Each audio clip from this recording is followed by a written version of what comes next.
এসে দেখলাম ওই বাচ্চা মারা গেছে, কজন? একটা বাচ্চা, মোট 7 জন মারা গেছে। বাজির আওয়াজটা এত বড় বড় হচ্ছে যে বুঝতে পারছি যে কোনো কোনো কিছু একটা আওয়াজ হচ্ছে। তো তারপরে আমরা কানাকুনি জানতে পারলাম যে এরকম মানে এখানে বাজি টাজি বাঁধতো, মনে হয় বোম বাঁধতো, কি কারণবশত বাস্ট হয়ে সবই।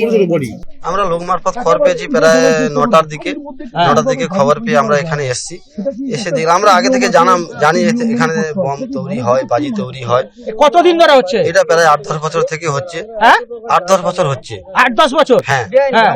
তবে ওর একটা বাড়ি আছে ওখানে, ডাঙ্গা বাড়ি বলে, ওখানে কারখানা আছে জানি। ওই কারখানা থেকে মাল মজুদ হয়। এই বাড়িতে বেআইনি ভাবে কি মজুদ রাখতো? হ্যাঁ, বেআইনি ভাবে মজুদ রাখতো।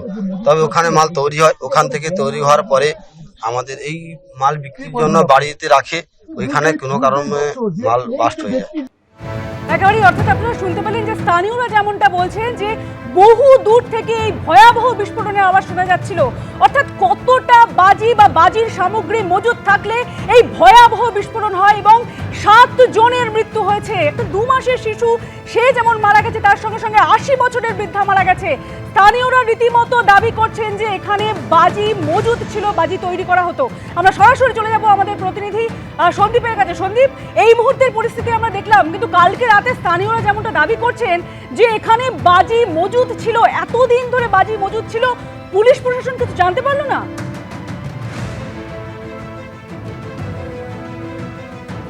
দেখো, এই অভিযোগটাও কিন্তু আসছে যে সকলের নাকের ডগাতে এই ব্যবসা চলে আসছে 8-10 বছর ধরে। এবং এই চন্দ্রকান্ত বণিক এর যে বাজির ব্যবসা তার পরিচিতি বহু দূর দূরান্ত পর্যন্ত। সেখান থেকে বহু দূর থেকে মানুষজন এখানে বাজি কিনতে আসেন এবং সেটা সকলের জানা ছিল। এবং এই প্রত্যক্ষদর্শী এবং গ্রামবাসী পরিবারের সদস্যদের একাংশ তারা এই অভিযোগটাও তুলছেন যে এই গোটা বিষয়টা সম্পর্কে ওয়াকিবহাল ছিল পুলিশও। এখন প্রশ্ন হচ্ছে যে সবাই যদি ওয়াকিবহাল থাকবে তাহলে এখানে এই কারবার চলছিল কি করে? আইনি নথিপত্র কি রয়েছে? আইনি কাগজপত্র কি রয়েছে? যা প্রয়োজনীয় অনুমোদন নেওয়া দরকার তা কি আছে? শব্দবাজি তৈরির ক্ষেত্রে আমাদের রাজ্যে কোনো ফায়ার লাইসেন্স দেওয়া হয় না। শব্দবাজির তৈরির ক্ষেত্রে আলাদা করে কোনো যে ফায়ার ক্র্যাকারের যে লাইসেন্স তা পাওয়া যায় না আমাদের রাজ্যে। একমাত্র বাজি তৈরির ক্ষেত্রে গ্রিন ক্র্যাকার এবং যে আতশবাজি রয়েছে সেই আতশবাজি তৈরির অনুমোদন পাওয়া যায়, অন্তত বিশেষজ্ঞরা সেটাই বলছেন। সেই জায়গায় দাঁড়িয়ে যদি 8-10 বছর ধরে এই কারবার চলে আসে তাহলে সেই কারবার কিভাবে চলতে পারলো তা নিয়ে কিন্তু প্রশ্ন উঠছে। তার কারণ বিস্ফোরণের তীব্রতা যা দেখা গিয়েছে তাতে ঘরের ভেতরে থাকা আসবাবপত্র সেটা ঘর থেকে ছিটকে গিয়ে পড়ছে মাঠে এবং বাড়ির একটা দিকের দেওয়াল পুরো জানালার গ্রিল সমেত উপড়ে পড়ছে এবং ছিটকে গিয়ে মাঠে পড়ছে। বাড়ির একেবারে ওপরের যে চিলেকোঠার ছাউনি সেটা উড়ে গিয়ে মাঠে পড়ছে। পাকা বাড়ি, কোনো কাঁচা বাড়ি নয়, অস্থায়ী বাড়ি নয়। এই ছবি কিন্তু আমরা দেখতে পাইনি। এর আগে যে বিস্ফোরণগুলি হয়েছিল বাজি কারখানায় সেক্ষেত্রেও কিন্তু দেখা গিয়েছিল এই ধরনেরই ক্ষয়ক্ষতির পরিমাণ, প্রাণহানির ঘটনা। সেখানেও কিন্তু নিষিদ্ধ বাজির যে ব্যবসা, যে কারবার, তারই দিকে অভিযোগ উঠেছিল এবং শেষ পর্যন্ত তদন্তে সেটাই উঠে এসেছে এখনো পর্যন্ত।